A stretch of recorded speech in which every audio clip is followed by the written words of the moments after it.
Bismillah, alhamdulillahi rabbil alamin, wassalatu wassalamu ala rasulihi khatamin nabiyyin wa ala alihi wa sahbihi wa man wala ila yaumiddin. Hari ini hari Kamis tanggal 16 April 2020. Kita akan memulai kembali pelajaran kita hari ini, yaitu pelajaran PAI. Assalamualaikum warahmatullahi wabarakatuh. Apa kabar anak-anak?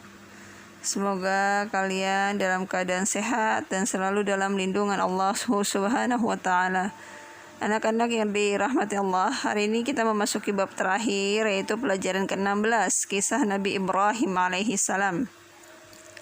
Persiapkan bukunya, ya, alat tulisnya, simak baik-baik pelajaran hari ini. Baik, dibuka halaman 145. Ya, ini kita akan bercerita tentang kisah Nabi siapa? Ya, Nabi Ibrahim alaihissalam. Anak-anak pernah dengar kisahnya ya? Ya, kalau sudah pernah dengar berarti tinggal murojaah ya. Kita coba lagi ulang kisah beliau. Ibrahim alaihissalam adalah nabi yang mulia. Ya, dia seorang nabi, anak-anak. Nabi itu orang yang Allah utus, ya. Manusia yang Allah pilih untuk mendakwahkan itu mengajak manusia untuk menyembah Allah. Ya, Nabi yang mulia ini ya, Nabi Ibrahim mentauhidkan Allah yang esa, beribadah hanya kepadanya dan tidak pernah berbuat syirik. Syirik itu yaitu menduakan atau mensekutukan Allah, ya. Nabi Ibrahim alaihissalam hidup di tengah kaumnya. Jadi dia hidup ya di masyarakat. Kaumnya itu artinya masyarakat.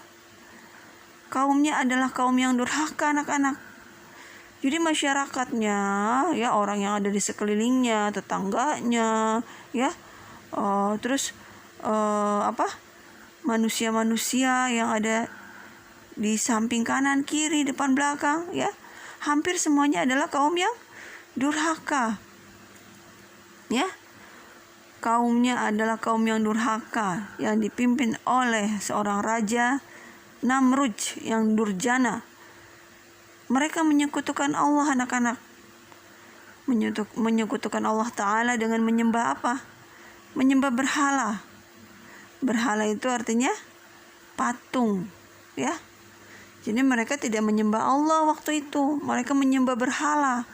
Mereka menganggap bahwa Tuhan itu adalah patung. Dibikin sama dia patung, lalu disembah.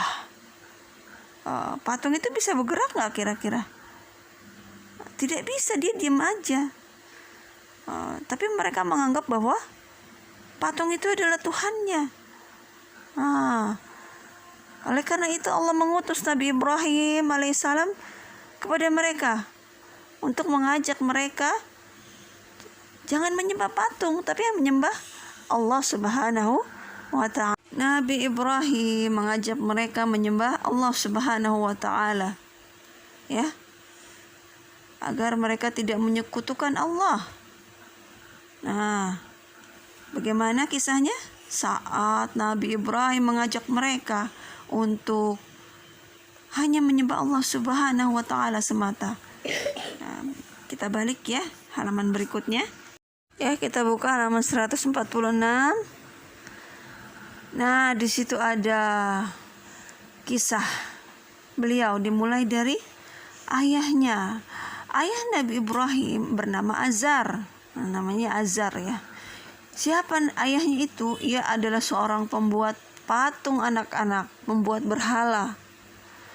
Jadi Azar ini, bapaknya Nabi Ibrahim itu biasa membuat patung yang disembah manusia dan dianggap Tuhan oleh mereka. Jadi bapaknya adalah pembuat patung. Nabi Ibrahim yang sudah mengenal Allah dan menyembah Allah, menasihati ayahnya agar tidak menyembah berhala, karena berhala bukan Tuhan, melainkan patung buatan manusia yang tidak bisa apa-apa, tidak bisa berbuat dan tidak bisa menolong kita. Ya, Tuhan itu bukan patung, Tapi Tuhan itu adalah Allah Subhanahu wa Ta'ala. Beliau memberitahu kepada ayahnya, tapi ayahnya menolak anak-anaknya. Nah, kita baca lagi.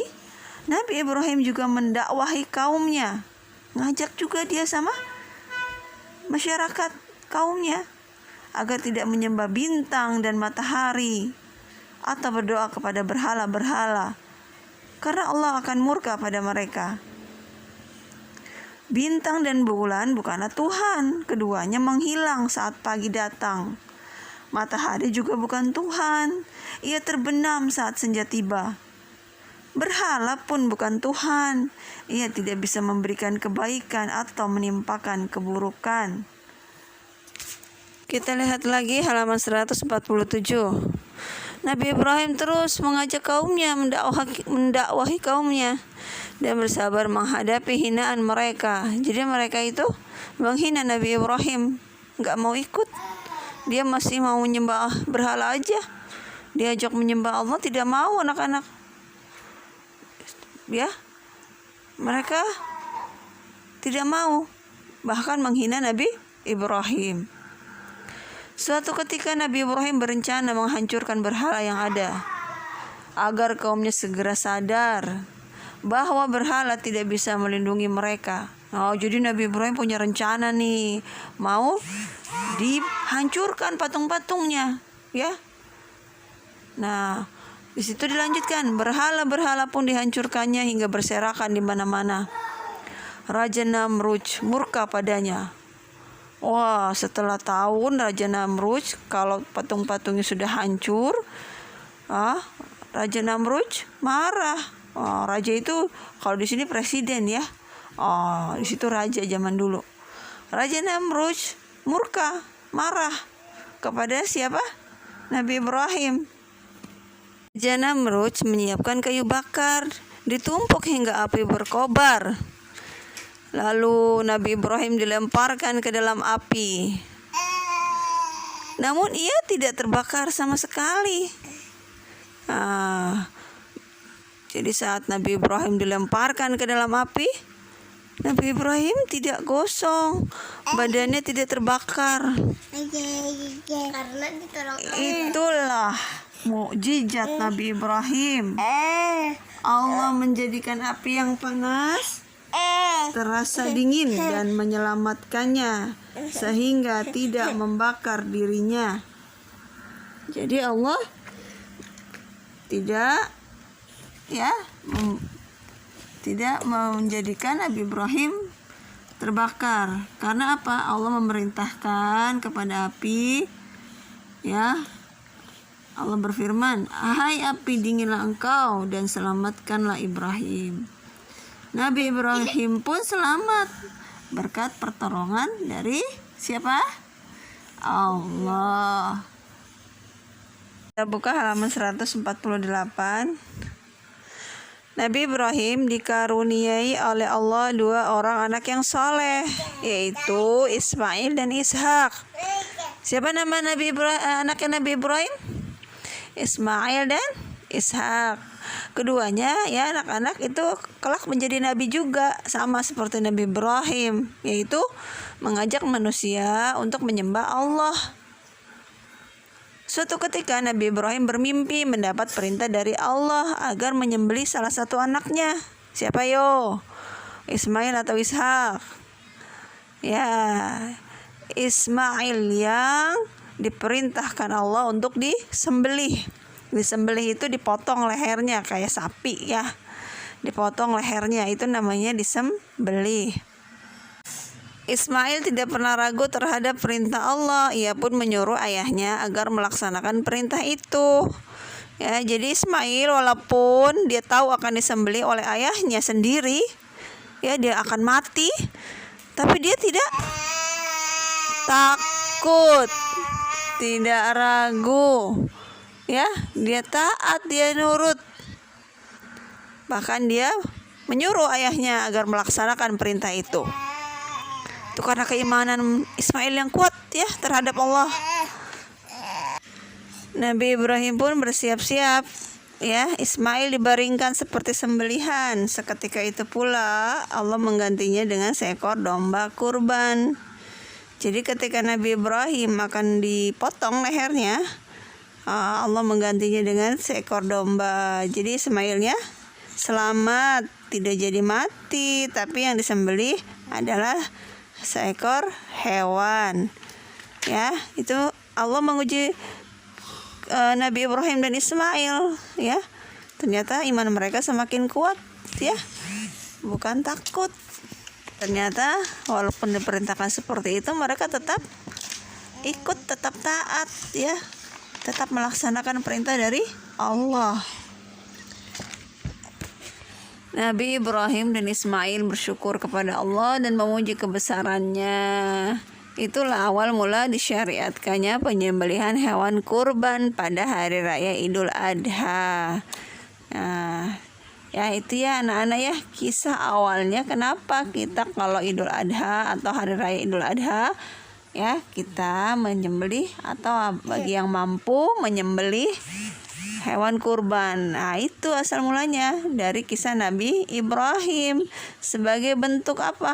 Bentuk ketaatan kepada Allah Subhanahu wa taala. Jadi bentuk ibadah, mendekatkan diri kepada Allah. Sehingga ya itu penyembelihan hewan kurban pada hari raya Idul Adha itu mendapatkan pahala bagi yang melaksanakannya. Ya. Silahkan dilihat tugasnya ya. Kalian kerjakan, lihat, perhatikan halamannya, halaman 149 dan 150 ya. Itu ada evaluasi, dikerjakan. Ya, selamat mengerjakan. Sampai sini pertemuan kita hari ini. Subhanaka Allahumma wa bihamdika asyhadu an la ilaha illa anta astaghfiruka wa atubu ilaik. Assalamualaikum warahmatullahi wabarakatuh.